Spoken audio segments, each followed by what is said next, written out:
I feel honored though, really, at Mo, of all the people I've had the privilege of working with in the 20 plus years I've been in this space. Yeah, you are by far one of the absolute best. So I want to thank you for the opportunity to work with you. I want to thank you for your partnership and the various dealings that we've already had.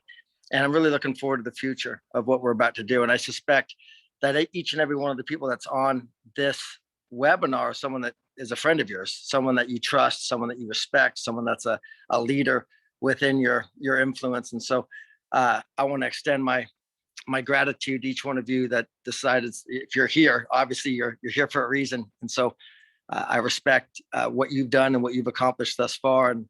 And I want to do all I can to help in any capacity that I can, if you decide to choose and go down this direction with us, because this is where I'm putting my heart, this is where I'm putting my energy for a variety of reasons. First off, I fell in love with network marketing in 1995 because, like a lot of people, I didn't come from much.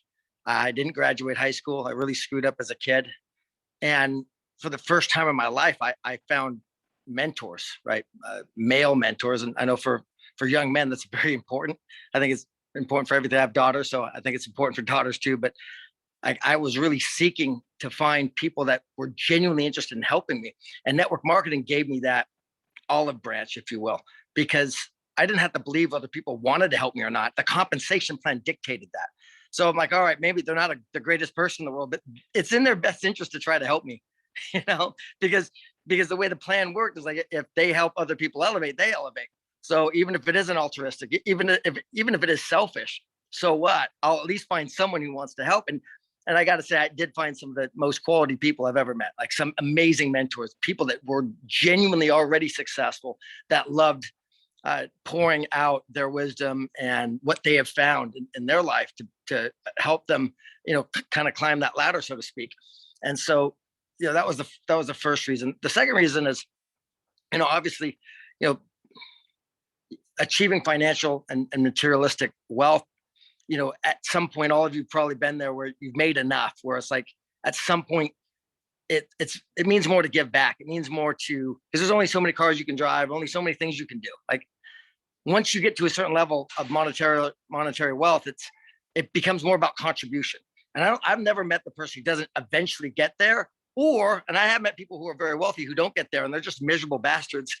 I'm sure you met those people too. You usually find them at the casinos giving all their stuff away to some random stranger or some casino. I've seen that plenty of times. So when you get to that point of contribution, I think network marketing offers both. It offers the ability to get mentorship or to provide mentorship, to give or pave a path towards financial independence. And it's a form of contribution for both. But especially when you're doing something worthwhile, when the mission of the company or the mission of what you're doing every day actually matters. And to me, privacy matters. To me, I think we're at a unique moment in time that we're going to look back on, for sure. Our children will, for sure. That there was a moment that we had to stand and fight for what was important. And the digital frontier is the last frontier. This is where you and I can change the tide. And I believe that with everything in me. And when Chris had brought this to me a while back, and I fell in love with it immediately. Number one, I'm going to introduce Chris in a moment, but I want you to know Chris and I go back 20 years, but we became really close friends about a decade or so ago. And the thing I really fell in love with this man about is his work ethic and his integrity. I mean, he's a family man. He loves his wife. He loves his child. He's a quality human being. And I know for a fact that he puts the relationship above the paycheck. That's a huge indicator for me of whether I'm going to work with someone long-term, is where's their value at? Are they going to choose the dollar? Or are they going to choose the relationship? And then Chris chooses the relationship. He's that type of man, that his word means more to him than any price tag you could give him. You can't buy him. He's not purchasable, and I respect men like that. I want to work with men like that. And that's the type of man Chris Snook is. And outside of that, he's an incredible operator. The guy's a great technologist. He understands everything about blockchain. He's been in the space forever. And he's from the political landscape to the technical landscape. He has his hands in that world. He's done events all over, from Cayman, Estonia, to here in the United States. He's just an incredible operator and a proprietor of knowledge and information. So I know you probably heard me, bring him up on the webinars before, but I just want you to know a little extra about him. I'm not just partnering with him because this is a great idea and I believe in it. It's because of who he is as a human being. And I believe, leadership, that it's the law of the lid. If any of you are John Maxwell fans, it's like, I really genuinely believe that the law of the lid, you can only go as high as your leadership will allow you. And Chris is a great leader. And so I'm going to get out of the way. I know Chris is the technologist. He's the guy who understands all this stuff inside and out. I just, I get the mission and, I kind of raise the banner and I charge the field. So anyway, Mo, an honor, brother. Chris, if you want to take it from here and kind of go in, or maybe Mo, what you want to do is kind of start off with some of the questions. I know you had some specific questions that you wanted to ask, and I'm here to answer anything that I have. But I know Chris is the guy when it comes to the inner workings of how this whole thing is put together, why it works, how it works, and it's not some, Alibaba, deal that we're slapping a white label on to try to make some money here. This is a legit company that's already being architected for the long haul and is putting out the highest quality product it possibly put out into the marketplace. Yeah, absolutely. Yeah, why don't we start with questions? I'm assuming, Mo, that everybody, I know you've been voracious in it, but I assuming everybody's had a chance to see the at least the 25 or 30 minute overview that's on all the replicated sites, so that they kind of have a context of what we're talking about and just have some questions that they want to ask. Is that accurate? Some of the people, maybe some comments or questions. I do have some key leaders that unfortunately with the time difference couldn't be on, but I'll ask on their behalf. And yeah, let's get it recorded so that you can share it with them that way. Yeah, by the way, maybe we could put if you like to put a disclaimer on before we start. Yeah, I mean, obviously the disclaimer here, guys, is that there's nothing easy about what we're doing. This is not something that needs to be oversold. This needs to be understood. And I appreciate you all taking time out of your day to get a deeper understanding of it, because we chose a peer-to-peer business model because we're building a platform and an operating system for the Web3, which is peer-to-peer internet, decentralized internet. And it's pretty hard to imagine any other way to go to market than through that end. And we've taken the best of what we think comes out of the world of direct marketing, influencer marketing, network marketing, but we've really tried to innovate, not just amongst the conversation plan, but amongst the way that we're providing tools and brand guidelines and white papers and more and more and more as we come out of alpha into beta, which will be pre-launch, and then certainly as we go from pre-launch into the main launch. So enthusiasm is phenomenal, wonderful. It's appreciated. I'm honored to have the chance to meet all of you virtually. And the disclaimer is, protect this as your opportunity as much as anything else. And please understand that our job at the company is to not only build and deliver great products, but also to build and deliver a great experience for our customers, which will be your customers, as well as our DMPs, our decentralized marketing partners, which are you. And that the disclaimer is we don't want to go out with certain messages for a certain reason, and we'll talk about that. And we also want to get very aggressive with certain messages that we do want to go out with, and we want to stay within those bounds, and we want to avoid the traps of salaciousness and a lot of the things that are out there. But if we do those things, then this is not a $1 billion remonetization. This is a multi-trillion-dollar remonetization, and I think anybody could figure out how much they would like to have of that business in their in their organization, and probably find a great way to hit some all-time highs with themselves. But obviously what you put in is what you put out, and there's a lot of things that we'll be working together with you on to make sure that happens. So no income claims, no promises, no deliveries. This isn't a magic bullet. This isn't a way to escape or not be a citizen of the earth.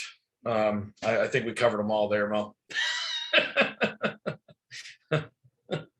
Absolutely. Wanted to thank you. Just we'll get to some some of the questions, and one of the things I just want to tell everybody. Thanks, sweetheart. One of the things I wanted to tell everybody why I'm very enthusiastic about the crypto industry is because I've seen how it gives power back to the people. But unfortunately, many times during our career, we run into things and that are not real. A lot of promises, a lot of smoke and mirrors. But at the end of the day, we run into hard walls. When I talked to Josh, I said, you know what? Just if you got, he says, I got something, and we could definitely be here 10 years from now. That was music in my ears, because I know what you guys are going to do with different contacts. I don't just look at this as a phone company. I look at it as a tech company coming out with so many different things, with the phone being the priority flagship product that is going to cater to the masses. But as us crypto people, we understand privacy. I don't know how everyone feels, but I made a post the other day about some sort of things they got going on. They want to make people all take it. Well, I had some really good informative news, which I posted right away. Facebook banned it and said, you know what? This is against our rules. Funny enough, for the first time I've seen, they said, like in a letter, it's an automated letter, if you continue to post this, you will be banned from Facebook and your engagement will be reduced significantly. I said, wow, so now the freedom of speech is gone. They listen to whatever we say. I don't know who they are, but you could choose that for yourself. And the privacy and the freedom that we live, it's no longer there. We no longer live in a land that is, Oh, if I may, yeah. use that as an opportunity to inform and set a baseline of context, because what you're talking about is a really important theme. But I want to use this as a chance to kind of talk about how we understand it and how we think about it before Yes. we get into what we're doing. So what you just said is a really great example. And what has people hot and bothered about that is that we mistakenly think that the web in its current state is a public space. And what I mean by that is, if you and I owned a yoga studio, right? And let's say it was 1,000 square feet, nothing special, just a little box. We put 20 people in it. We did yoga. If we own that business and we rented or bought the building, inside those walls and inside that door, that's what's called a private space, right? So we're allowed to put signs on the wall that say no shirt, no shoes, no service, although that'd be hard to do yoga with shoes on. But we get to put things in there. Like we have the right to reject any customer. We have the right to throw you out. We have the right to do that because we're a private business owner in a private space that we have paid and invested money for. And if someone stood out in front of our yoga studio on a public street or on a public sidewalk, and they wanted to read the Bible or read the Quran or read some weird, book out loud or sing some music or talk about this president or that ex-president or whatever, then they are in a public space. And although we could ask them to move in front, we could only ask them to move to the degree of which our private space allowed us. Meaning if we owned the curb in front of our space because we were renting that, it was part of the easement, we could say you have to move to the corner. But if they're in a public space, they have free speech. If they're in a private space, we have the right to get them away. Now, why do I bring that up? Because when we moved from Web 1.0 in the late 90s into Web 2.0, we had this promise of walled gardens being ripped down, meaning all the institutions that owned all the information and everything or had hoarded it or whatever, we're now going to, that institution was going to be liberated, and within whatever copyrights or whatever, as we went through the Napster moments and all that stuff, doesn't matter. The idea was that we were going to put information in the public domain, right? We were going to liberate it in the public domain, i.e. a public space. But without a business model that could support that public space in the internet could not be maintained, right? Because someone had to pay for the servers, someone had to pay for all that. And there wasn't a model for that. And so when we moved into the social mobile web of Web 2.0, we saw these things, Google, Facebook, Amazon, right? The winners that came out of 1.0, we saw them pay for the servers. And then we saw free services given to the people, to us, in the way of email. Before that, you had to pay for your own email, and everybody did, or you didn't have it, right? But as America Online brought the world online at mass, what happened was, without realizing it, we took public spaces and then we built essentially yoga studios. right? And those yoga studios were American Online. And then when that went away, then they were, Google and Facebook and this. And so technically, Twitter is not a public space. It may be the public's water cooler, but it is a private space owned by the shareholders and the owners of Twitter. Facebook is a private space. And so not unlike a virtual yoga studio where we could decide to throw somebody out, we can do whatever we want. Now, this notion of protecting freedom of speech is important, right? Because it's all we have. If we don't have freedom of speech, then we don't have the ability to keep tyranny at bay at some point. And so it is a very fundamental, important thing for all societies for them to be free, is to have the ability to have free speech. Where we exercise that is got to be in a public space versus a private space, unless we plan to get kicked out. Now, the challenge has become these walled gardens of Web 2.0, as many of you know, have become exponentially larger than the walled gardens that predated the internet. And with algorithms and AI, they have become exponentially more controlling. And the lines have become blurred in the sense of, what does it even mean to get out? In other words, where can I exercise this? Because now what I'm doing is I'm typically doing that not with my mouth on a curb. I'm typically doing that through a device. And if I have an iPhone, or if I have an Android phone, I don't own that device. It's no different than Facebook. The apps that are on it are third-party apps that I'm opting into their terms and conditions. I'm walking into their yoga studio. And when I use the device, I'm accessing it with a third-party identity. I'm using Gmail to make it work, or I'm using Apple ID to make it work. And therefore, I am saying to myself, I am giving up my right. Now, if they put that in the terms and conditions, a lot less people would buy the damn thing, right? But they didn't put it in there, or they put it in there deep. But the reality is that that's what we're talking about. So we can get mad, we can get angry, we can do all that. We can look backwards and go, how do we get here? But the important thing to realize is that we are here. And what we're talking about when we talk about new architectures and new operating systems for Web 3.0, it's really fundamentally important, because if you don't own your identity and you don't have an ecosystem of things, public and private spaces, virtual or otherwise, that you can access with that dominion, with your own identity, then you are always by proxy giving up your freedom at some level, because you have been using someone else's yoga studio to communicate. Does that make sense, everybody? Absolutely. And why I think it's important that we level set there is that then it becomes a lot less about, F this or F Facebook or F that or whatever, right? It becomes less about that, and it becomes more about, wait, the architecture is wrong. The design is wrong. People and technology companies should have a right. Apps should have a right, just like a yoga studio entrepreneur should have a right to decide who gets to come in and out or stay.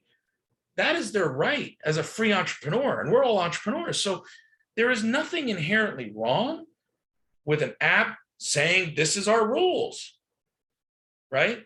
What's wrong, though, is that the entire operating system, entire platform by which that app was given to you was based on a different premise that stripped you of that sovereignty, that stripped you of the dominion over your encryption and over your data, i.e. stripped you off of your identity. And if you can't enter the place as a free individual, then you can't stay as one either. Now, if you enter a Web3 as a free individual, and this is why Bitcoin is a good litmus test, right? If you think about what Bitcoin did, Bitcoin said money, currency, whatever you want to call it, right? Money is kind of the store of value, the unit of account, the medium of exchange, and fungible. Currency is all those things except for the store of value, right? So it's just about velocity in the marketplace, and it's a unit of account, and it's a medium of exchange, and it's fungible. We mistake those two oftenly, but when it's centralized currency, then technically it's an IOU, right? It's someone else's debt. So the dollar is just tokenized debt. It's not actually money, it's just tokenized debt. It's someone else's IOU. Gold is the only physical asset that we know of that's no one else's IOU. Once you own a bar of gold or ounce of gold or whatever, you actually own it. It's not somebody else's IOU. It's real money. Bitcoin is nobody else's IOU. So if you earn or mine or transact and you get a Bitcoin, it's nobody else's IOU. It was minted into existence with code, and it's governed by code, and it's decentralized in the sense that there's no one to sue or shut down to turn it off. You could ban it, but you're not going to ban it in 195 countries. And it's borderless, and its custodianship is up to the user choice. They have the choice whether they will self-custody it or whether they will third-party custody at the level of their discretion. So it provides true freedom, and then it provides true flow. And that's an example of a decentralized network where the user's coming into it. When you get a wallet address, that private key is yours. If you lose it, you're done. Like, you have to start over, right? So the responsibility of being free comes with the opportunity to be free. But Bitcoin's an example of a whole new infrastructure that has stood up. And then as we've looked at crypto, forget the currencies, forget all that. What it's showing is that there's been this massive amount of mind share and technology in innovation and brilliance that has moved from other places it could go to work and into the development of these decentralized technologies and platforms and protocols and layers and everything else to enable the infrastructure that allows for people to come in as themselves, move markets as amongst themselves, have currency that is truly free. It doesn't mean they don't have other currencies. It just means they have an option. They have choice. And that's really at SDK what we're talking about. We're talking about building technologies powering personal choice. This product, the metaZERO, and the first thing that we're coming to market with is just the first product, because you have to start over, but you can't go cold turkey. No one's telling you to get off of Facebook tomorrow if that's where your whole family is, or that's where whatever else is that's important to you. I would encourage you to start to wean yourself off of it, because unless it's making you millions of dollars, you're just feeding it. It's like you really just have to ask yourself why you're there, right? And you'll find that there aren't really too many reasons to be there, more than likely. If you really think about what it's returning for you in the sense of an ROI. But I'm not here to tell you, and it's never going to be our place to tell you where you spend your time entertaining yourself. So you just have to understand the risks and the rewards of every choice that we make. And part of this is that what we can deliver on today and what we cannot deliver on today are two very important distinctions. What we can deliver on today is we can deliver on something that allows you to even understand what it feels like to have dominion back over your data in encryption. Because you and I don't know, right? We haven't had it for so long, we don't know. And all the world we came out of with the analog that we used to think we did was different, because in that world, data was different, right? It was still data, but it wasn't a dynamic, living, breathing thing. We didn't have an ecosystem, or as my friend Mickey calls it, an ecology of information around it. We used to live with, we used to live with access to information. And over the last 10 years, we live within information. And there's a fundamental difference. There's a fundamental difference. And we cannot organize our brains around it from a decade ago or even 15 years ago, because it's just two different realities. And so with the metaZERO, what you're starting to do is you're starting to onboard people into a world where they go, I got it. Okay, so I am now going to have dominion over my data and my encryption. And then I'm going to start to have dominion over my communication for when I choose that communication is critical or private or whatever. And private means something different to every one of us. If I say the word private, we all see a different picture on the screen of our mind. And we're never going to all see the same picture, nor should we. So dictating what's private and what's not is not really even something anyone should do, certainly not us. What we can do is we say you should have the right to choose what that means for you, and then execute against that choice within the reasons of moral and ethical law. Right? We're not here to enable bad things. We understand they exist, right? But 99% of the world is not evil. Most people just want to go about their day and love their family and be able to talk to them. and not have to worry about who might be in there that they don't know. So anyway, I'll start with that, but I'll take any comments or feedback or question on that. But and maybe I should start explaining it that way more. No, that was that. I'm glad I got that on what you said. It made, once you said that, it actually alarm bells went off how things should be, but how people are in different paradigm. We're not going to go there, otherwise we will be here for 2 or 3 hours. And you know what? You're one of the most articulate speakers. The way you put things over, it just clicks on people. I don't know. It did for me. I don't know for everybody else, but it just clicked, and I understand exactly what you're saying. We're definitely on the same wavelength, and we need somewhere to onboard people. So when I saw this project, I said, wow, this has got some legs, and this is something that we could introduce the regular person being outside the box, actually bringing them into this world. And like you said, there is different fundamental things that are coming down the line, but just to get back to some respect everyone's time, to get back to some question, yours, I know your time is very valuable as well. So first question was, there's other phones out there. What is the main difference with this? And I'm going to use it. There's another one called Clear. What is the main difference with because I'm not a tech guy, and I would really, if you have some comparison with the different phones, and I would really appreciate the context of it. Yeah, I mean, without picking on anybody, you know, there's a difference between a Sherman tank and a Honda Civic. Definitely. Right? And I don't mean the obvious, the analogy there, right? Maybe the first thing you thought was one is weapons grade and the other one's a daily driver. What I really mean by that is why you would buy one is totally different, right? Like you're not going to go pick up your kid at school in a Sherman tank. No. Right. Or whatever. We're not going to go shop at Costco in a Sherman tank unless you want to look cool. But the Sean will. Yeah. You know, all joking aside, without picking on anybody, I mean, look, the analogy that I would give is there's a lot of things out there in the market that are giving people what they want to hear, but it's very hard to give people what they need. Now we're working very diligently with the Meta One to give people what they need and what they want. Right. But it's, you know, it's analogous to a lot of the things that are out on the market. Unfortunately, it's the analogy of like, I'm going to take a diet pill and eat fast food and lose weight. And technology aside, forget what the technology can do.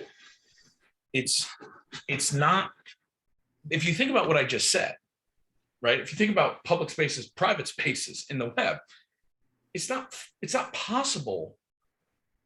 Like you can't smoke and then say I'm a non-smoker. Like it's just not possible. Like it's two totally different realities. So unless you're in something that truly has been built to deliver against two totally different realities in one handset, then one handset's not going to do it for you. You're going to make sacrifices one way or the other. And perfect example, the metaZERO. The metaZERO doesn't do anything that someone who is addicted to Instagram and wants to have a phone that also is private, it doesn't do any of that stuff because it can't. Otherwise, it can't be a metaZERO. We'd have to call it the meta not zero, right? Because we just, like, again, guys, it's like when it sounds too good to be true, it probably is, right? Like it just, so there's that, right? Like we strip the browser off of the metaZERO because a browser increases vulnerability. There's just no way around it. We don't let a SIM in it, not because it wouldn't take a Verizon SIM, but because you may have seen this today. I mean, there just was another announcement. 3 journalists got attacked with Pegasus out of Israeli, and, you know, Edward Snowden blew the whistle, right? And again, I'm not getting into, and I really want to emphasize what's easy to do is go after the pent-up angst around this world of like anti-government. We are not anti-government, and I don't want to ever pretend that we are. We are anti-corruption. We are anti like all the things that I think would be obvious, right? But of the people, by the people, for the people, like there's nothing wrong with governance. It's current state may leave us a lot to be desired in most parts of the world, right? But again, those are functions of this Web 2 reality where we've just literally polarized and compounded our bias to the point where even thinking people don't think anymore, right? We're all subject to the algorithm and to the machine. And so until we extract ourselves from the matrix, as it were, right, in that way, if we can, we're not going to ever be able to think. So the metaZERO, literally, it does a couple things really well. It was built to do those things because that's what it's designed for. It will allow you to have certainty around the person on the other line is the one that's listening, because it is a peer-to-peer device, and it's riding over a private LTE network where the entire thing from the operator all the way up through the actual handset and the device is owned by us, and then essentially by our users as we democratize that and decentralize that through launch, right? And so that server stack is where that communication arises. The towers are there to literally connect on roaming when you are out and about with the SIM. But the SIM is not a phone number, so the SIM is a voice over IP data-driven SIM that connects through dynamic IMSI, for those who know what that is, to any tower. And there's multiple, so it's not just like with Verizon or T-Mobile, that's within proximity on their roaming spectrum. And at some point, there's always going to be vulnerability that if the data load is too high or they see too many of those things, that they could ratchet our time down. And so, you know, we'd probably have to have millions of metaZEROs out there for that to be the case. And by the time the Meta 1 comes out, it'll solve for that, because again, it'll balance that out in our opinion. So, but it's not impossible that the roaming could get throttled if somebody wanted to throttle it. But that's why it's dynamic, so that it bounces around to different ones. There are corporations, there are government, there's our police forces that use a version of our OS without the decentralized ID part, just so that they can communicate securely amongst themselves. And they've been doing that for over 5 years, and prior to mobile, they were doing that on hard lines and other versions of the phone for the last 12 years. So the acquisition we made in the source code, that is the foundational piece of the metaZERO, and also what we use to add in decentralized ID, and that we're adding in smart contracts for NFTs and for royalty and commission payments. And then ultimately that will be the basis of that dual OS that will allow you to toggle between the world of lifestyle and zero attack mode, is proven, and it's been used by people that need and value end-to-end encrypted communications, because they are doing critical stuff, whether that be healthcare workers, whether that be police forces, whether that be what have you. So it's a walkie-talkie on steroids in a smartphone box, right? That's a totally different solution than what you're talking about some of these other guys are selling. They're selling you something where you can go on Instagram and now you can have freedom of speech. Like, that doesn't even make sense. You can't, it doesn't matter, right? We just talked about it. There is no such thing as freedom of speech in Facebook, because it's a private space. So think about it. It doesn't matter what you go into it with. It will always be a private space. They have every right, based on freedom of speech, based on the Fourth Amendment, based on other amendments. They have every right to kick you and I out.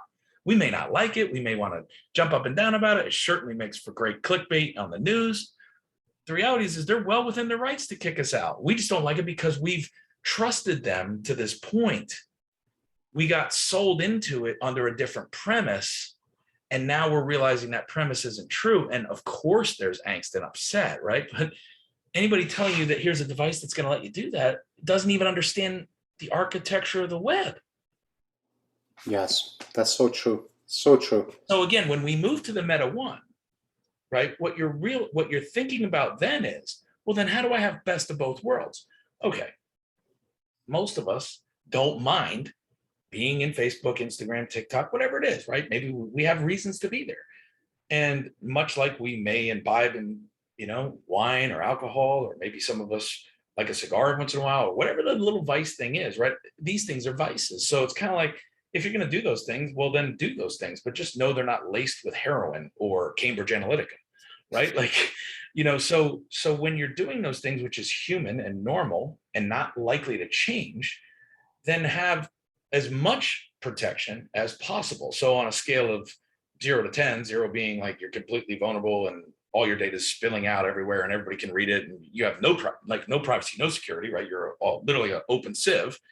10 being, 0 attack And nothing, and this is something, Mo, I know we gave you some copy tweaks and stuff, and I appreciate you onboarding them because you are such a powerful leader. It's important that we duplicate the right kind of message, right? And as exciting as these things are, we want to work with you guys to make sure that as you put stuff out there, that we give you the right kind of copy. So you're going to help lead us because you're going to basically go out there with what you think people are going to react to.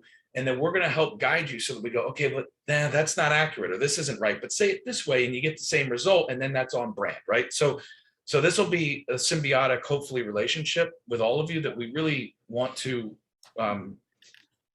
respect, but also work with you on, right? Because we're not trying to limit you, we're trying to help you. And also make sure that we're not out there looking like these people that are promising diet pills, right? So we don't want to be that. We're not that.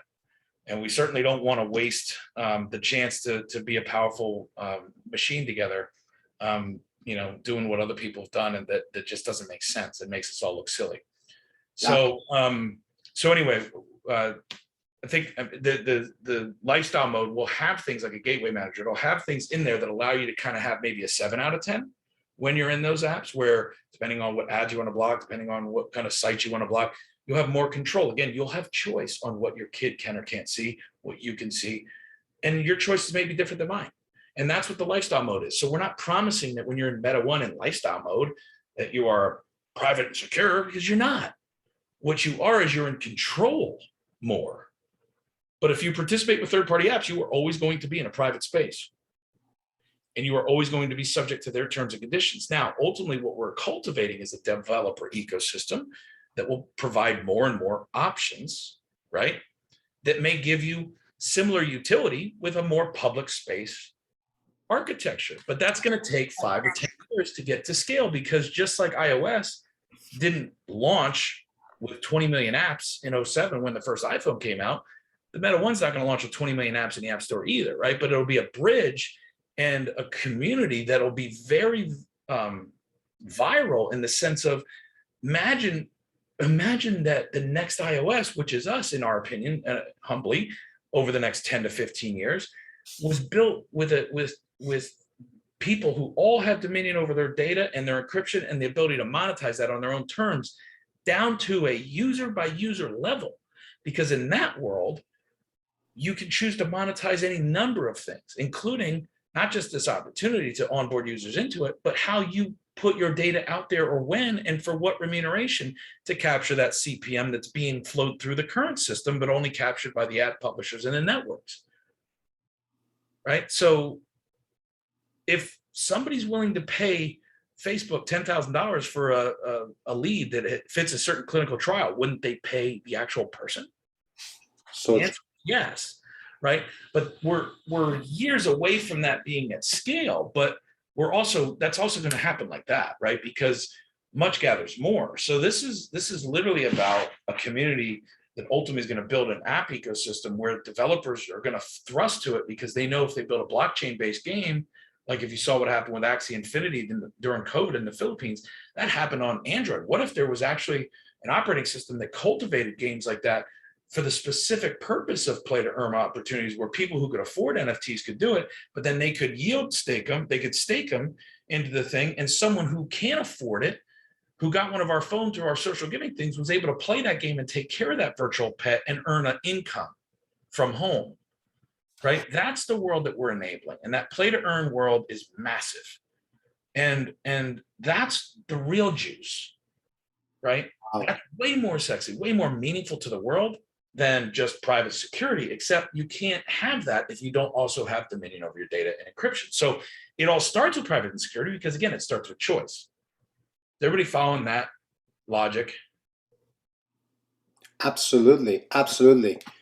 Just to put back what you said, if you're building the intention of building the ecosystem, I get it. It is starting with one foundation, building the ecosystem, which is absolutely mind-blowing. What people don't know what you want to do, but the conversation we had earlier, and I missed some of it with our friend there, I really understood what this is about, and it really blew my mind. Now, getting back to that, there was a really important question one of my very big leaders was asking. He says he loves Cardano. He says, listen, if Cardano's involved, this company is not just any run-of-the-mill company. And are developers from Cardano involved in this program, and into what extent? Because And I want to explain, I appreciate that because this is one that I want to make sure doesn't get diluted, doesn't get misexplained, doesn't get over-explained, right? Because this is a critical relationship to us. And we do have a relationship with Cardano that goes back several years, but that got formalized into a commercial partnership with our venture studio. That is where SDK came out of a little bit over 18 months ago. And the purpose of that relationship was to commercialize technologies with Cardano and IOHK. They're two different things, right? So for those who know, Cardano is the project. It's the open source project. IOHK is the one who had essentially the contract to build Cardano and then maintain it. Now there's a lot of other developers and a lot of other people in the ecosystem now building on top of Cardano. We're one of them, right? And so our partnership with IOHK that was formalized in the venture studio side of our business a little bit over 18 months ago was specifically around a couple of things, looking for ways to commercialize technology on top of the Cardano platform that had to do with ERC20 conversions, that had to do with track and trace. So think about, how everything from a supply chain to an NFT to anything that had to do with building technologies or layers that would make it easier for verifiable identity of any form to go across that blockchain as its infrastructure, right? That was the track and trace thing. And then the third one was around NFTs specifically, right? What does it look like to build an NFT ecosystem on top of Cardano? One of the projects that came out of that with Rich Kopcho, our co-founder, Josh and my third partner, is called NFT DAO. And now it's morphed into something else, but essentially in partnership now with the University of Wyoming, where we've now parked that, we built out kind of the penultimate framework, and Catalyst community funded it. And we had a lot of different other developer ecosystem people that participated in that. And that had nothing to do with our core business, meaning SDK doesn't own that. That's open source, right? But what it's about is it's about investing in building the framework and the architectures so that there are boxcars, if you will, that other people can build solutions on, some of which we may just go say, let's integrate that, right? Because that's even better than what we would have come up with, and some of which we build ourselves. So to that end, we are very active both as contributors into the Cardano developer community with our own people, with our own time, with our own resources, as well as collaborating, connecting with other developer and development shops inside of that ecosystem. So that's one facet of our integration with Cardano. We are bullish Cardano, not in the sense of what it might sound like, but simply we arrived at that because Rich and I a couple of years ago went, okay, we're building all these, we're going to build these technologies. We're going to build this. What blockchain are we going to bet on? Like, which one are we going to bet on? There's Ethereum. Okay, we'll make a justification for that. Okay, there's Hyperledger. Okay, make a justification for that. There's Solana. There's all these things. And there's some great ones out there, guys. Polkadot. There's all these things. We had proximity because of the fact that we've produced for the last 3.5, now this will be the 4th year, the WYO Hackathon, which has now become a 5-day event called Wyoming Blockchain Stampede into September. We have Sandcastle Startups Challenge, all these pieces that are part of the SDK puzzle that all feed into this ecosystem of developers and community and activation that help us identify the use cases. We said, well, like we're close to Charles. We have proximity to Tom as Chief Commercial Officer and Jerry. We're doing all this stuff in Wyoming. We're invested in the University of Wyoming, and so is Cardano and IOHK. So let's take a deeper dive at that. And when we dove in, for us, it just became obvious that when it came down to metadata and when it came down to proof of stake and when it came down to efficiency of fees as a financial operating system and it came down to code, for us, it just felt like they had so much more rigor in the architecture and the design of what they had built than anything else that we could choose to. And we had proximity to it. So we chose to build on Cardano because of that. Now, all that being said, the other piece of that was really important was the portability and the interoperability, meaning anything that we build is not exclusively going to, but we're not dependent permanently on that decision, right? In other words,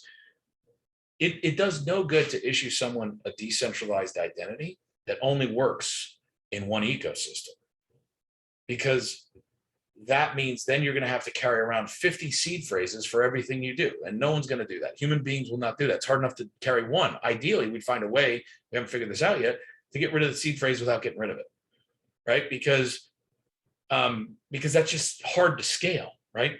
So portability is key, right? And there's all these different efforts around decentralized ID that are happening, and some of them are going to go into a corner with what they code, and some won't. But Cardano had metadata that allows for every token. So every different token, which is just a non-fungible. You and I are non-fungibles. If we put a token around ourselves called Chris coin, right, we've tokenized our identity essentially, and now it's one of a kind.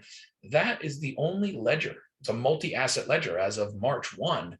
As many of you know who followed the Mary hard fork, Cardano is the only one in production, meaning the only one live at scale in production with technology that is out of beta and that is running successfully for a multi-asset ledger. And what that means no gas fees, because I don't have to have another container, and I don't have to have another kind of thing like gas to convert this thing out of this and execute it, to then have it be rendered on the block down here with ADA, right? Because ADA is a first-class citizen, and so is the token that you just minted. And so that was a huge efficiency for us to be able to do decentralized ID. So we partnered with them because we're bullish on their platform. We're bullish on the 100 peer-reviewed research papers. And we knew that if we minted your identity there, that there's going to be the ability to not only own it, but also the ability to have it without friction, so that you're not subject to things like fluctuating gas fees whenever you want to verify yourself or participate in an ecosystem, because that wouldn't work. So it was unique in that way for decentralized ID. That was number one. Number two, as you may have followed, they're in the middle of finishing Purple right now, but they are going to go live with the Alonzo hard fork. That applies a similar, as planned, stage where self-executing smart contracts can happen. And most people think contracts that are called smart contracts are smart, and they're neither smart nor they're contracts. What they are is they're a protocol called an ERC 721 or something else that is used to kind of hold the logic of a smart contract. But then when it actually executes, it needs to be manually executed. On Cardano, what happens is when you program a smart contract into Cardano, it self-executes because there's no need to turn it into something else before it can render on the blockchain. And so those two things were key to how we're using Cardano. Now we're working with other proof of work blockchains and other things to create essentially a Dewey Decimal System functionality where the backups for those things or the insurance for those assets will be on an indexed heavy one, where you're not subject to swarm protocols or the risks of things that are not viral, like cat videos being lost in the internet because there's not enough traffic and not enough people incentivized to maintain them as decentralized node operators. So again, without getting way into the weeds there, that's the relationship with Cardano. Is we are developing on top of it. We have a commercial partnership that was in our venture studio that we've now put into SDK. We work closely with them. We're bringing the developers to them. We have access to their developer communities. Rich is very active inside the Catalyst community, which I think is over 30 or 40,000 developers now. We just put forth 2 more grant positions there. And that's the relationship. And you know, it'll continue to be one that we value and that we expand. But you know, that's why we're doing it, if I answered the question. And that's absolutely. Absolutely. Wow. Questions in here I want to answer that are key. What is the max storage space on the phone? Okay, so the device itself is 128 gigabytes storage. All the specs, by the way, are in that white paper. So if you haven't had a chance to read the white paper yet, please download it. It'll be very helpful to some of these kind of fundamental ones. There is a dual SIM card in there. The second SIM slot will hold up to a terabyte of SD. So if you wanted, you could put 1.128 terabytes worth of space on the Zero. And put as many secure files behind that as you wanted. There's plenty of space. 128 gigs though is the is what comes with it. As far as wallet integrations, we are working on having one in the Zero. It'll probably be, you know, obviously it'll be one with Cardano. The new wallet that's coming out post Alonzo is something that we're looking at. It'll be a hybrid of that, so that and then it'll also work with our MetaPay, which will be how we pay commissions, and also we'll have probably up to 9 other cryptos in it, and the banking relationship to fiat. And so that'll be a wallet in there because that functionally has utility. But we're probably gonna, and then we'll probably have something else. We haven't made the decision yet. So again, just kind of very, very level setting expectations. We rapidly look at which of these things, whether it's a MetaMask or whatever, would make sense for the use cases of people that want to move some of those assets into their metaZERO and know that it's a third-party tray and could be vulnerable, but at least have it on the device where everything else is not vulnerable, and where they're putting all that kind of stuff. So we are doing that. We do have another company that has come to us with a phenomenal cold storage wallet that is a USB-C, and it's about the size of a fob. Too early to announce that yet, but we are working on where the roadmap is to be able to bundle that with the Zero coming out of launch. And that would literally give you the ability to put everything from your decentralized ID to some of your assets on a cold storage wallet. Wow. That paired with the metaZERO and with the Meta One. So we put a lot of thought around those things, but those things are not on the they're not baked on the roadmap yet as far as a hard release date. But good questions. I believe there's another one about pricing. I know it's on the website, but if you don't mind going to different type prototypes and the pricing. Yeah, I'll talk about pricing. There's also one about 24-hour customer support. So there will be multiple ways to get real-time customer support. There'll be obviously a integrated chat.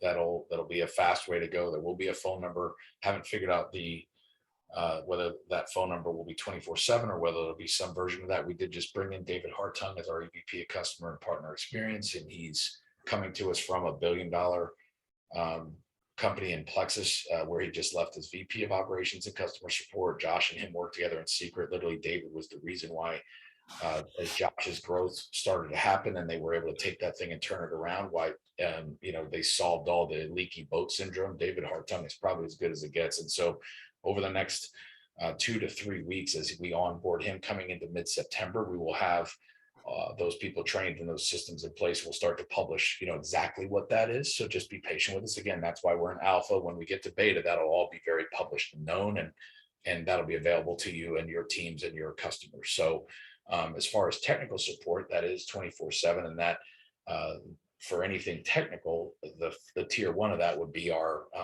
customer and partner support. And then if it was a technical issue that needed a return or something like that, or a replacement, that is out of our Eastern European office, and we're literally going there the 15th. Rich and I are going there the 15th, and we'll be there for 2 weeks, staffing up there. We have 45 developers there. We're adding about another 5 to work on the Meta One this month, and also hire some customer support team and fill out a new floor. So there's about 6 floors in that building, and the metaZERO will have a dedicated floor just for tier 1 technical support. That's a good question too, guys. And do me a favor. I love the enthusiasm around that. I'm giving you guys information that is not public, but that's not. It's also not proprietary in the sense of like it's directional, but I'm giving it to you so that you understand where we're going. I don't want you to use that to recruit, if that makes sense, because it's like it sets the wrong expectation for someone coming in, right? So futuring people is fine because of where we are, but just do it with the professionalism and things that I know you will. But I want to be able to share things with you guys as leaders. And I also want to, kind of be able to ask like, hey, certain things like don't lead with that. We are going to have a solution for that, but we haven't figured it out yet. So I don't want to ever overpromise and underdeliver. So I don't want to do that to you. And I want to just disclose that so that you guys don't unintentionally, because I know it would never be intentional, do it to your people. If that's an agreement we can make, then I'll continue to share some inside stuff that is kind of for leaders only. Thank you, Chris. Appreciate that. And one of the things I really am very keen on, I told Josh and I both know we went with companies and things that, for the best of their intentions, some of the owners or the corporations that you know what, tried their best or whatever, but didn't deliver because the system was centralized. And coming on a smart contract, would you be able to give us a little bit of that? I don't want to take too much of your time, but to me, that is the most fair way to get paid, because on a smart contract, I haven't seen anything, I haven't seen any products or anything legitly besides selling air being on a smart contract ever. So that to me was one of the biggest. What's the plans on that? We think we think it's the future Yes, of how all money will move. yes, So what we're focused on with version 1 will be the ability to deliver two things ideally. And I don't know if they'll happen at the same time. We'll know more on that over the next 90 days.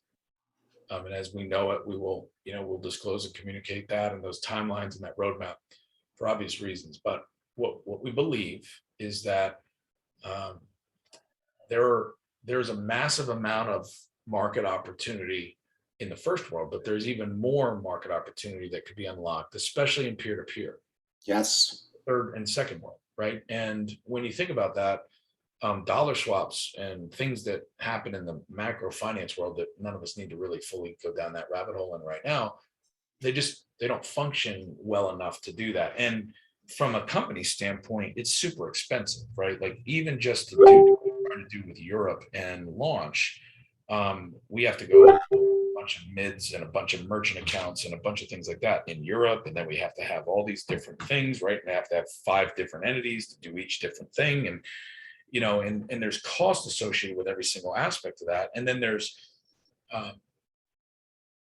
the fact that some people can't even get bankable, right? And so then you have all that issue. And so when we think about paying through smart commissions, we think about it this way. What if you were able to pay in something that converted into ADA when it was commissioned and was dropped into a wallet via smart contract, and the pro rata percentage of either that tiered commission or that bonus commission or whatever it may be. And then again, back to choice on a user by user level, the user could go into their wallet, and they could decide how much of that they wanted to convert into yen or dollars or euros or pounds, right? Or leave in ADA or move some into BTC and hold the rest. And so that's what we're working on having live by launch. So that at a minimum, what would happen is we could open up more countries, like literally right before we got on this call. A lot of this has to do with you guys, probably. Literally right before we got on this call, I got another email, and we went from 55 countries that had visited the site or enrolled at DMP to 88 yesterday. And then by last night, it was 104. And then the last one I got from Larry, our EVP of Tech, at 2:52 was 117. Now, we're not open yet in 117, right? But with smart contract commissions, we could be, right? So think about what that does to unlocking your opportunity as partners, right? As recruiters, because if within that world, we can pay everybody the same way, we can ship, like now we have to do is solve the shipping problem. That's a lot easier to solve than the payments problem. And if every single one of those people is also getting a product that is their first product that is getting them a decentralized ID, then DeFi services that are also partnering with us can be issued in those markets. And now those microloans and those things that make unbankable people bankable in a different way now become available. We become the platform to make it happen, right? And so that unlocks quadrillions, if not trillions of dollars of commercial activity that has never been unlocked before, at a time where the entire world is trying to figure out a sustainable way to keep growing the economy, because we don't have it. And yet we have 2 billion people under 20 in Africa alone, right? We have 4 billion people that are unconnected in the world. In this day and age, in 2021, over half of the 7.8 billion people on the planet aren't connected to the internet. And their first connection point is going to be a mobile device before it's something else. And if their first mobile device gives them dominion over their identity and data, because their first digital identity is their first identity at all, they become bankable and connected all at the same time. what do you think the potential of that world looks like? Because That's Chris, I just want to jump in here because and Mo, you and I have touched on this for a minute, but the reality is, guys, that's the huge opportunity. I look at this and I see, I see the world we're creating now, because this is a no-brainer for a first world. For whether you're in Canada, the United States, you're somewhere in Europe, or somewhere in Australia, in Japan, or any first world spot, no brainer. We already get this. We're already moving in this direction. What Chris just hit on, in my mind, that's the staggering fortune. It's beyond my comprehension, honestly, because we've never tapped into it before. It's never been tapped into. There's never been a vehicle or a methodology for that to be real, and it is now. So this is what gets me sleepless nights, because I think of, yes, we're going to be able to do well, but more importantly, we're doing something significant. We're giving people access that didn't have access before. We're opening the door, so to speak, to a whole realm of people, which is pretty freaking cool, man. I literally, this is like the coolest thing I think that we have going for us right now. Yeah, and there's other people. Again, this is an ecosystem play, right? We will not do this alone. What we will do is we will be the force mechanism, the positive force mechanism that onboards mass humanity into a decentralized web, because we will have the operating system that enables peer-to-peer economies. We'll have the operating system that enables bankable people and connectivity for the unconnected and the unbanked. We will be the operating system built from the ground up to respect publishing rights of people who publish stuff, whether they be artists, bands, fans, and then have a business model that easily commissions and incentivizes them being directly in business with the fans that want to support them. Because when the album, put it this way, we have some things I cannot announce yet, and you guys will be the first to know. But that I literally sent a contract out right before we got onto this with one of the most famous hip hop legends of all time. It's a documentary. And we will drop things, whether that deal, and that should go to paper and sign this week. We literally just sent out the negotiation. But if that signs, the point is we have a line of 50 other things like that in the pipeline that ultimately will be unique exclusive drops inside of the meta ecosystem in my meta shop. And as these worlds merge and the meta 1 comes out, now you'll have the ultimate device to not only secure your assets, starting with your identity, but you'll also have the ultimate device to consume and participate in sharing in the value of things that get consumed, that are hot and that are timely and that have to do with culture. And where we go with this is, imagine when the third world comes on board and all the cultural stuff that they've never had the chance to put out, that we've lost. And before we homogenize everybody into an Instagram friendly only world where everybody starts to look the same because the algorithm is telling us that's on trend and this is not, we have the chance to literally rediscover culture at a scale we've never done before. And we can help people that have it make money doing it.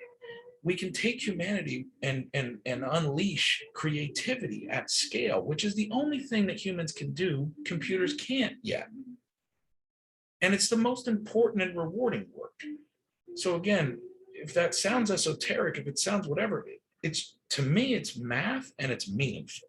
And it's the future. And it is something very exciting and very worth protecting in the near term, in the sense of just understanding that this is what we have together and this is what we're doing. We're not trying to convince people that future is here today, because although it's possible today, it's not here yet. We still live in a world where nobody even owns their devices because their devices own them. So yes, we had to start somewhere very simple, very niche, where we could deliver a first world promise and solve a problem. And we can do that with the metaZERO. And by doing that, we get to 1 million, 500,000 users on the metaZERO, with 1 million to 3 million pre-orders on the meta 1. You guys are you're buying whatever the hell you want. Like, if you still have something you want, I don't know what to tell you. Like, so you'll solve that problem. We'll get money out of the way if we do this right. And then we can really realize where the meaning is. And the meaning is in the understanding that we live in the most important decade in the 10,000 recorded years of history that humanity has. And whether we do anything about it or not, it's not the point. You now know that. I could not sleep at night knowing that I knew that and then go do something else, push some tchotchke or do this. I could not do that. That's why we're here. This is not something that, you know, Josh or I or Rich or anybody on the executive team took on because we got big egos or we got to go like change the world. Like the gravity of what we have to fiduciarily stay on course with weighs heavy on us all. But the reality is I just couldn't do anything else. I couldn't pretend I don't know. And while the cement is still wet, we're putting our fingers in it.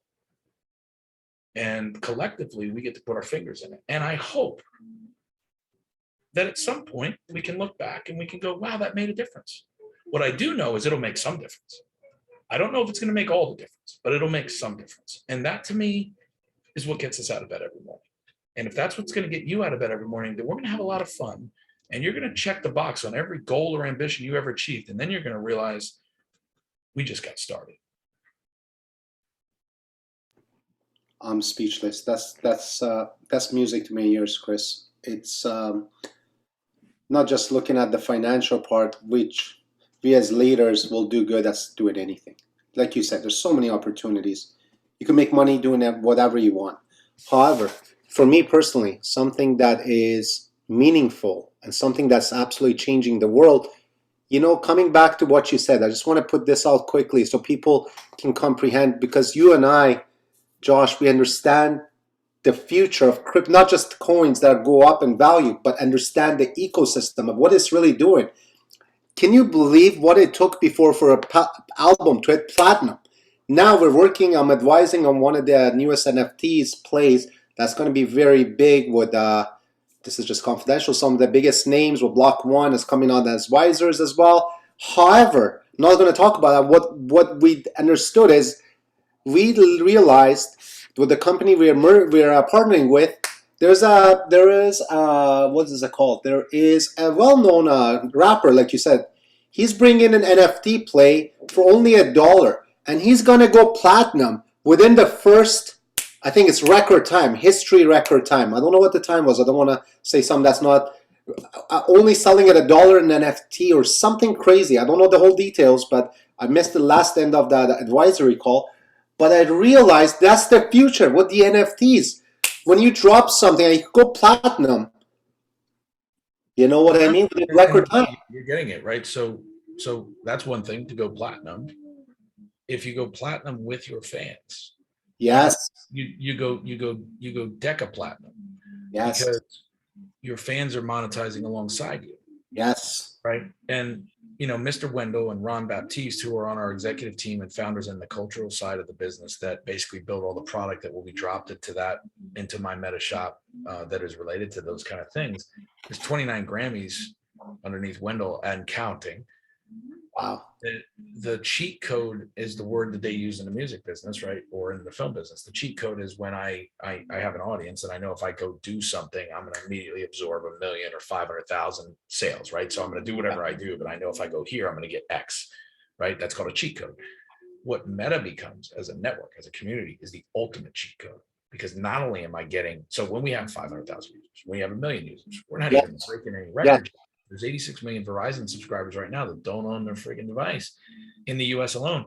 If we have 1 million customers, like we didn't even scratch the surface. And yet for someone like that, we are platinum guaranteed in 3 seconds, right? Because every single one of those people is going to get an alert as part of their, we're going to have a subscription. We haven't announced this yet either, but we are going to have a subscription. We haven't figured out the pricing yet.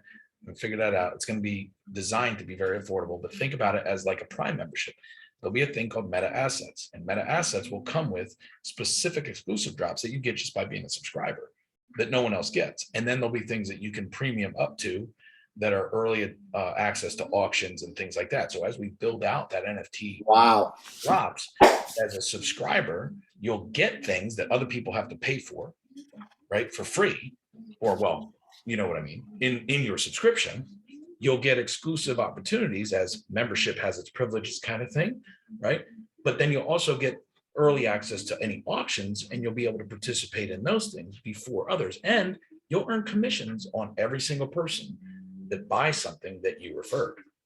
And so imagine being what happens to an artist that we find in India, in Africa, whatever, has a community of people, and they can now build income while they're doing their music, getting people onto the Meta One, because they're making money getting people onto the device that they're then going to publish into, and those people are now going to sell with them and for them. That doesn't exist right now. So for artists, for musicians, for gamers, for all that stuff, we're taking platforms people that have millions of followers and maybe even millions of dollars of income trapped in YouTube right now that they don't own. They could be shut off at any time because it's a private space. Yes.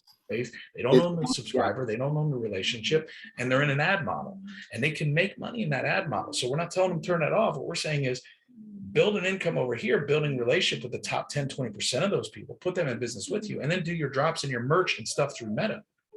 Keep the YouTube income, but this should dwarf it over time. Yes. Right. And then somebody's going to build the YouTube for a decentralized web, and we're going to put it in the App Store after that bloodbath of venture capital figures out who the Uber and Lyft are of that space. And we don't have to worry about who it is, because there'll be 100 people that try, there'll be 2 that make it, and we'll just onboard the 2 that win.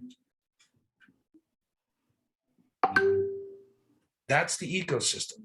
And you guys are literally sitting in front of it.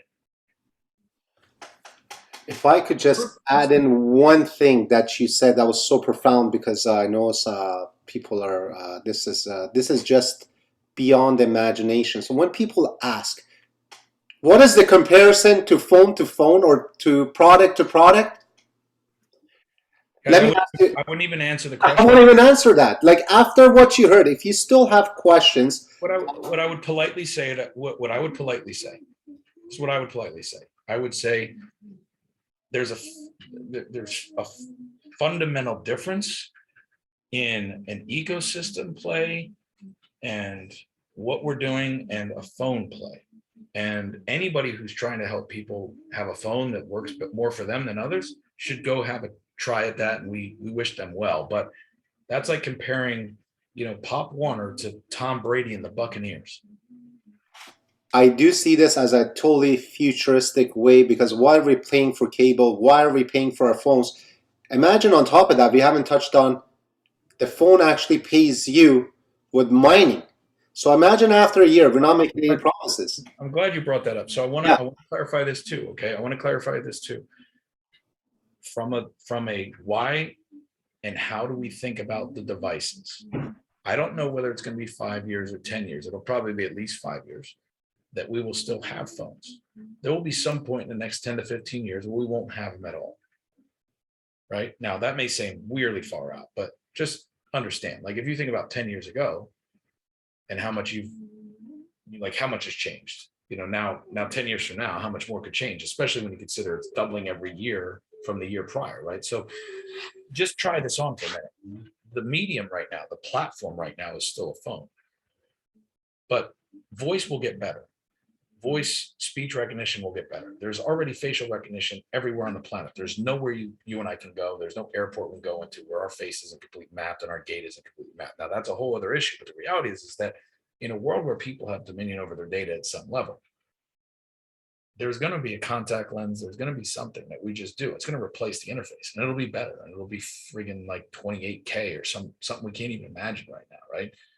And so at some point in the first world over the next decade, it's very likely we won't carry phones at all, right? And the reason why I say that is because what this is about is, again, this is about understanding the difference between private and public spaces and decentralized web versus centralized web, and where the balances are. There's values to both, but there's a time and a place for each. And at the end of the day, the global economy will work a lot better with sustainable income. And the only source of sustainable income is the raw material called data that you and I kick off as of 2018 to the tune of 10 gigabytes of waste every 10 minutes in a 24/7 day. That is raw material. We all have oil underneath our skin and bones, right? And yet we're not in a situation where we actually have encryption or ownership over that. So we can't, or a system that can even help us unlock that value. And that value is probably quadruple or more by now, because that was a 2018 stat. So just understand, when every human being on the planet, even if they're in the backwoods of Africa or somewhere we've never even heard of, right? on an average, that's what they're kicking off. So if you put them in a situation where they own their data, they own their encryption, they own their identity, and then they can choose to level consent, they want to participate in those ecosystems. And that ecosystem has been built to put a value to that data and move it fluidly through smart contracts, royalties, commissions, payments, remunerations, right? Then you don't need universal basic income with stimulus packages on fiat printing that ends in zero, because you're taking real value and you're harvesting it at the level of consent of each user. And there is value to them. And so when we unlock those things, right, it starts with having that decentralized identity that's portable and that allows you to start to be verifiable, bankable, and all those things to allow you to have that consent. The form factor right now will be a device for however much longer, because it's the remote control of our life and it's our dashboard. When the dashboard changes, we'll still own the identity. So if it's in our chip in our head or somewhere else, we won't mind as much, because now we'll actually have control over it. So whatever the next 10 years platform is, it's going to be different than it is today. History tells us that. But our ecosystem won't change, right? Our opportunity won't change. There's a 10-year period between now and then where we can do everything from replace the doorbells on the wall with a decentralized one to the Nest on the wall with a decentralized one. We may and will pursue every opportunity to help people swap out devices that are oil wells unleased with oil wells that are paid. There's a lot of reasons to do that. There's plenty of consumer electronic companies that are looking for ways to distribute IoT devices. And if we have one that respects your dominion and your identity, and we have a sales force of people that are looking to earn commissions to do it, then it's not that hard to swap out people's homes with new speakers that don't creep on them. So we'll bring those things up. But to the node question, what I want you to understand is the nodes become possible because every single one of these devices becomes a place to repurpose storage, repurpose unused compute. And there are a lot of apps or things that we're looking at that would be options, everything from play to earn to games to storage nodes. And we're evaluating these for partners that will let us put some of that terabyte of storage to work, because most of your users won't need it. And if that's the case, the goal here is to earn $3 to $10 a day. That's the goal. But again, it's a directional goal. The metaZERO, when you get it in beta, is not going to be mining anything in beta. But the goal is by launch, and certainly by the Meta 1, to have those nodes live where those things are earning $3 to $10 a day. In the first world, that means it pays for itself. In the third world, it means we can give people $1,000 computers without putting them in debt, because we can hold on to the keys until they're paid off and then turn over the keys. And now they're living on $10 a day or $8 a day versus $2, which means not only have we brought them into the connectivity of a global commercial engine that they can participate in for the first time, we've also allowed them to buy toilet paper and toothpaste by having that device. And hey, and Chris, if I can jump in here on that, if I can jump in on that note, and it's most likely that entire infrastructure are going to be set up that way anyway. So the good news is, for those of you that are marketers, we already have infrastructure, boots on the ground, so to speak, that can get that network in place ahead of time before anyone else can do it, which means that there's just the world's coming together here are remarkable, right? So, there's nobody that'll beat the footprint, guys. And that's what you're saying, Josh, and I agree. There's nobody that'll beat the footprint. The key is managing the expectations of where we are in time with that footprint. I like to say it this way. I want to feed the army, right? You're the meta army. We're going to feed you with ways to increase and build your income so that you can build the footprint. And we're going to feed you things that we can do now, near, and next, as Jeffrey, our CMO, likes to say. Where we're going, though, is so that when that footprint is fed and when it's wide, the real opportunity is when we flip to because, all right, most of you have built massive or substantial organizations in some form of direct selling before. The largest direct selling companies in the world still don't have 10 million actives, right? I think Herbalife or whatever has 8.5, Amway has 4.5, right? And those are massive organizations, right? That's nothing compared to what technology can do. Like when we hit 10 million users, we go to 100 million users, because we're not selling commoditized protein. We're selling an ecosystem. and we're selling connectivity at a level that no one else can. And when we get to a level of scale and adoption, it goes exponential, because our partners like World Mobile that we're working on a partnership with in EMEA, like they're going to go from 100,000 people that they just did in a pilot on Cardano with decentralized ID and mesh network spectrum that's unlicensed connectivity, where literally the mobile network that they're talking on is a decentralized mobile network. Think about like T-Mobile decentralized, completely different in Tanzania. And there's 100,000 people that are subscribing in September to that as a pilot. And they plan on going to 2 million users in Ethiopia and in Tanzania and in one other African country by next year. And when they go from 2 million, they'll go to 5 million. And when they go to 5 million, they'll go to 50 million. And every single one of those people needs a device. And if they have a decentralized ID that's compatible with our decentralized ID, and they can plug into an ecosystem where they can earn money playing video games, whose devices are they going to buy? Absolutely.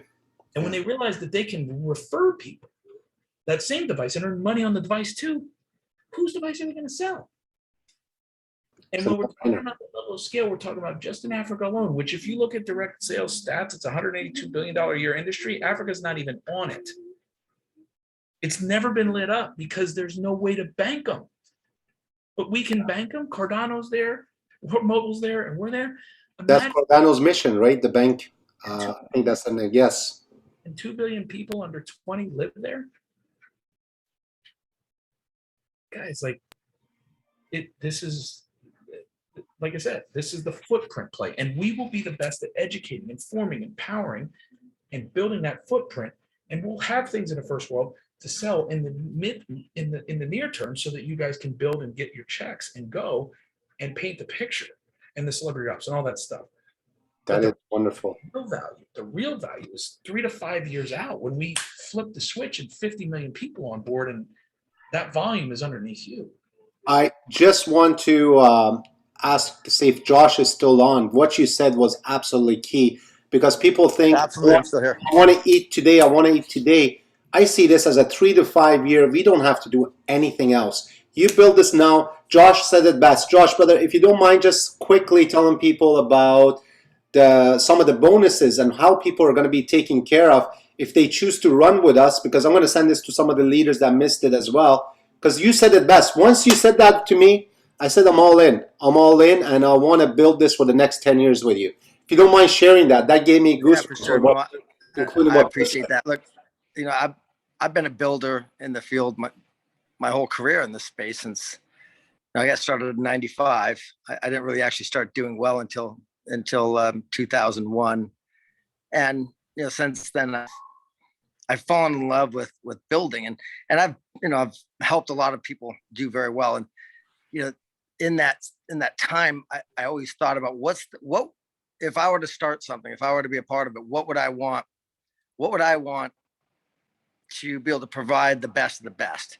And because everyone wants a deal, everyone wants something special on the side, and I get that. I do too. Like if I'm going to go put $1 billion in a company, and I've done that, you know, I want to get rewarded for what I'm doing, and I'm sure you do too. We all feel the same at some level. So what we're doing is we're essentially doing that. It's essentially a profit share, because that's what it is. We're taking 2 points on the top line rev globally, meaning from now until the end of time, there'll be a pool that will have 2% of all revenue will funnel into it. Now, you and I have the opportunity right now to earn a share of that pool, or multiple shares of that pool, depending on what we do between now and the time we actually, between the time we start accepting money, which I believe is going to be, and Chris, you correct me if I'm wrong, but we're targeting somewhere between August 15th and August 17th, somewhere in there. Is that right, Chris? Is the go date? Yeah, we're working, and all this coming week, I've got, it's KYC stuff, guys. I mean, you know the drill if you're in crypto, right? So we have to get through all the corporate KYCing with the commercial. Okay, so here's what I'll say. Look, there's a time soon. Nah, but we're going to take deposits on the 99. Hopefully, you know, the 16th to the 18th is when we're planning on doing that, and that's just based on the KYC stuff. So the idea is once we can accept deposits on phones, so once we can start accepting money and pay commissions, that's when the timer is going to start. And then it'll be a 60-day run, 60 days. So between now and then, you have as much time to build out your infrastructure as possible. And then the gun's going to go off once we start accepting deposits, and it's going to be 60 days, and then it's going to stop. And there's no going to be extensions. None of that is going to happen. There will be no extensions. This is the one time you're going to get it, because I hate that crap more than any. And Mo and I just were participating with that. That pay setter thing was golden the way we wrote it. And when they changed it, it definitely changed the game. And, you know, they had the reasons for it. I'm not going to throw shade at that. It is what it is. All I'm saying is that's not what we're going to do. What we're going to do is we're going to let that go. The people who come in, and again, it's a very simple process for those of you that are actual hitters, right? It's 24 personal recruits. So 24 personal decentralized marketing partners, okay, DMPs, it's 24.99s, okay? Because that's what it takes to be a DMP, right? That's the separator between customer and marketing partner. And 250 phones. You can count up to 50% of that from one line of sponsorship, but only up to that, meaning 125 out of one in their team, okay? And then you can count 125 from anywhere else. You can count all of yours. 100% of yours count, and then up to 125 of any one particular group. So in essence, you can actually build two legs to the top. So 2 lines will take you all the way to the top of the comp plan. It'll also get you a share in the pool, provided there's 250 people who purchased a phone and 24 personally by you recruited marketing partners. That gives you 1 share. Now you want to do 2 shares, do that twice. It's very simple. You want 3 shares, do that 3 times. Some of you are probably going to get 5, but whatever it is, at the end of that period, it's going to be cut off, and that's it. There's no one else getting back in. If you're in, you're going to get a piece of that for life. So our goal is to have it as a 6-figure, hopefully 7-figure per share payout. That's my personal goal. Obviously, it's going to be whatever it is, because it's 2% of overall rev, but it's global rev. Now, as we open up each country, okay, or each territory that we're able to go into, we'll do the same thing in that particular territory. But the bar will be higher, most likely. There'll probably be 300 phones or 400 phones. It depends, because there'll be more infrastructure in place. So we'll set a new bar. It will most definitely be a higher bar to reach than what we're getting here now. And that's any of you that are here, regardless where you're at, you'll have the opportunity to get in that. Now, the point is our share won't go down, because the revenue is going to come in per that particular country. So we won't be diluted in our ability to pay out in that share. So that one piece can be healthy for you to really give us your all over the next 90 days. That's the goal. It's like, listen, push everything you possibly can in now. We understand that it's, you know, it's difficult, it's early days, understood, but that's why the big reward is there. Okay, the big reward's pushed into it for that reason. Now there's other pools and there's other ways to make money, obviously. However, right now, this is probably the best time and the best way for you to be able to not only be incentivized to bring your biggest guns in now, but be able to put in all the action now, because we're going to be able to pay you an incredible amount of money for doing so. So, yeah, I mean, and if you think about it, right, just simple math, 1 million customers, which is not a lot of customers when we talk about the 0 and the 1 alone, just 1 million customers. It might take us 18 months, it might take us 24, depending on how we do it. But the reality is that 1 million customers is over $1 billion in revenue, right? You add the SIM and just that alone. That's before any NFTs. That's before anything gets dropped inside of that, right? Just on the devices and on the connectivity, $1,000, annual average, it's $1 billion in revenue. This bonus pool will be 20 million a year when we have 1 million customers, right? And we're talking about something where we know we're going to have millions of customers, right? So when you think about that, if there's 100 people that make it in that first 60 days, like 20 million divided by 100 is pretty good extra check on top of your commissions. And that happens forever. So when we go to 2 million customers, right, then now it's 40 million. And when we go to 3 million customers, now and so it's paid quarterly, and it's in addition to any of the other team and personal bonuses, commissions, and everything else that you earn. And it's only available during alpha, and it'll close when we go into beta. That is very fair. That is one of the most fairest way, I thought, not just because I know Dick, Tom, and my sister and my brother, I put them all in, and they take advantage of all, suck up all the things. But one of the things I wanted to tell everybody is this is one of the most fairest way, because it's also on a smart contract. If you decide, I'm not saying you could not do 10 companies or 2, no one's going to stop you to say, why are you doing this, why are you doing that? Obviously, there's an ethic to do ways, it's up to you, but the decentralized smart contract is something that you could count on.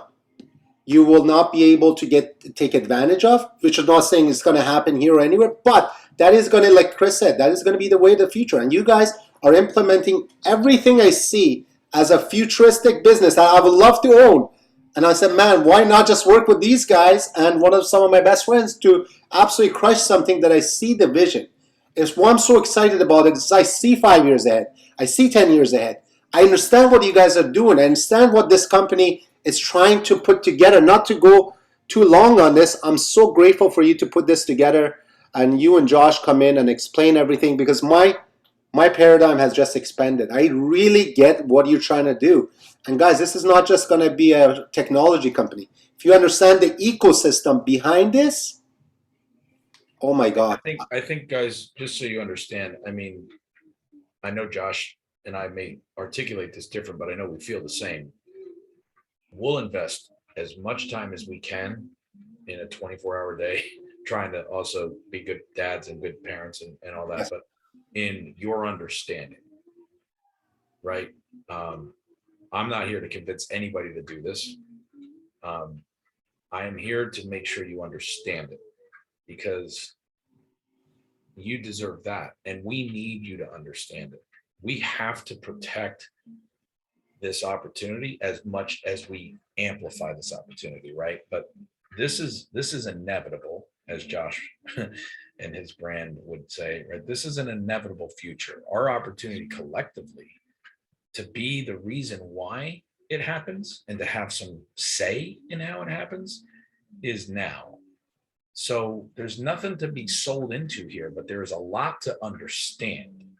And I really appreciate your guys' investment of almost an hour and a half, hour and 40 minutes now, listening to this, if you're watching it on replay or still being here live, and your questions, because we will meet you there every time. I promise you that, because your understanding is a feedback loop for us, but it is also the way we go to market. We live or die by your understanding.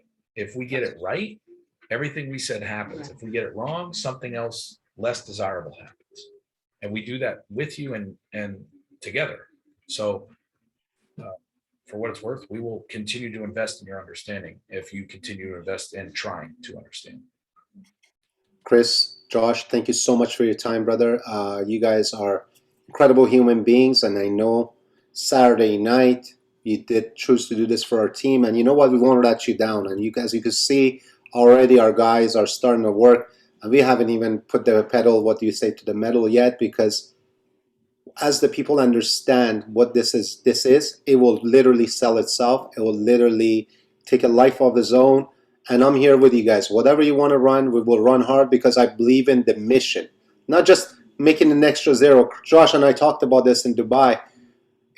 Yes, we could make an extra zero, but what does that really fulfill us at the end? But this is a mission I feel very strongly about, and I understand the ecosystem and the future. And thank you, brother, for having me a part of this. I want to say publicly, I really am grateful, and I feel for the first time, I feel something that we are part of something bigger.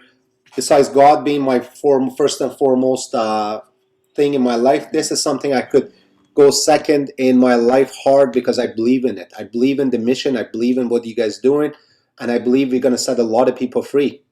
We will. Well, we believe in you, Mo. I believe in you, buddy. You're already working third share over here. That you're going to have 5 of time, maybe 6 by the time this is over. Man, you're one of the best people I've ever had the privilege of working with. I'm excited to see what's happening. I think, to see you turn your afterburners on, it's like me when, the last couple of projects I've done work at like maybe 20-30%. I was excited about, because I knew people could make money, but I haven't felt like I do now. I haven't felt where like every part of my body, every fiber of my being is 100% congruent, is aligned and congruent with my I think my overall mission, what God has me on this planet to do. So Yeah, I'm all in. I pushed all my chips in. I know so has Chris, so has Rich, so has the entire executive team. I mean, this isn't just some company. Yeah, as you can tell by now, it's clear. You can see that there's something special here, and I think the more you're around it, the more that'll be apparent. And I think a lot of people will come just for the money because I think we're going to be able to pay out more than anyone in this space has ever paid out. But I think they're going to stay because they're going to realize that the culture we're going to create here, the community that we're going to create here is going to stand for something. It's going to mean something. Yes. And anyway, I'm excited about it, guys. I got to run. I love you, brother. Appreciate you, Chris. Thanks so much for your time, sir. All of you, I look forward to having conversations personally with you guys as time goes on. Yeah, Mo, thanks for your leadership, and for everybody here that I met the first time, thank you for being here. We'll see you on the field. Thanks, Chris. Thanks, Josh. Thanks, guys. Ladies and gentlemen, thank you so much for being on. We're very excited and grateful for everybody being on. As you heard, I'm fired up. We're gonna build this with or without anybody. I'm all in, and working with some of your closest friends is always beneficial. So I'm very excited about what's about to happen, not just now, but years from now. And you will see greater things that come. I know some things I can't divulge. Unfortunately, I wish as much as I can, I would. If you're seeing this on the replay, whoever got you here, get back to them and make sure you hit them up right away and say you want to get started. And with that said, thank you so much for being on, guys. See you all at the top, and let's go on and change the world. God bless.